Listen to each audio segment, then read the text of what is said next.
Start today by thanking my audience for being here. Thank you, Doug. And thank you, Kat. Out of all the countries I've ever visited, Japan is probably my favorite. And this is probably due to the culture, the society, the food, and the amazing tourism that they have. I would like to discuss why I adore the country so much and why I would recommend others to visit as well.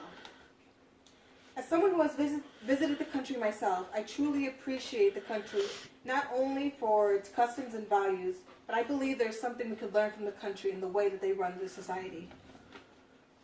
First, I would like to provide some general information about the country, then explain the country's societal norms, and finally explain to you why I believe you should visit one day. With that, allow me to inform you about the country itself. I would like to start by providing some general information about Japan, with the source for this information being provided by author Yasuo Masai and several other authors in an article titled Japan, published by Encyclopedia Britannica in 2019. Japan is an island country, part of East Asia, of a large and dense population that is almost completely ethnically homogeneous. The language they speak is Japanese, and as one of the most literate countries in the world, they place great emphasis on education.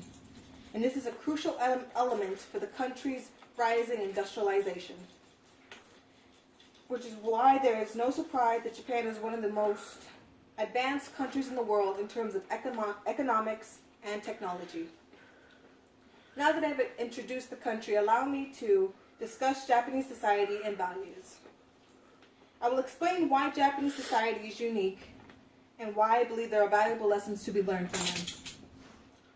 This information is provided by a book by Gail Benjamin titled Japanese Lessons, A Year in Japanese School Through the Eyes of an American Anthropologist and Her Children, published by NYU Press in 1997.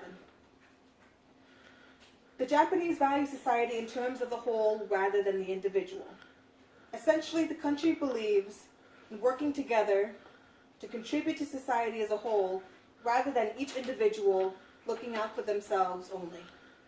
Just the same, they believe it's important to teach children the value of cooperation and team effort. Children often participate in group work by helping giving out food during lunch or by working together to clean the classroom. Unlike the American ideals of individuals working to outcompete each other and achieve individual success, the Japanese value the success of society as a whole, as everyone works together to achieve success and recognition. Now that I've discussed Japanese society, allow me to discuss the many reasons people decide to go visit the country themselves, me included. I personally highly recommend visiting Japan for these reasons, and the source for my information is based on my own personal experiences visiting the country. Japanese cuisine is like no other. With an emphasis on seafood, rice, and vegetables, I doubt you'll be worrying about gaining weight while you visit. Despite the dense population, they value their nature and wildlife like no other country I've seen. And as such, they are known for their amazing landscapes, wildlife, and ecological programs. Lastly, the people are some of the most polite and considerate people I have ever met. Everywhere you go, the communities are clean, with friendly faces, and when you enter a convenience store, they welcome you in, and when you leave, they bid you farewell. In conclusion, Japan is a country like no other, due to its unique values and various sources for tourism. Japan is one of the most advanced countries in the world with a unique language and values. The number of reasons to visit are numerous and vast, and if you ever decide to visit, you will not be disappointed since the country has so much to offer, not only in terms of food, tourism, but also lessons that can be learned from the way the society is run. I encourage you all to visit one day with an open mind, an open heart, and an open stomach. Thank you for coming here today and for listening to me. And I hope one day you all feel like you'd like to visit the country as well one day. Thank you very much.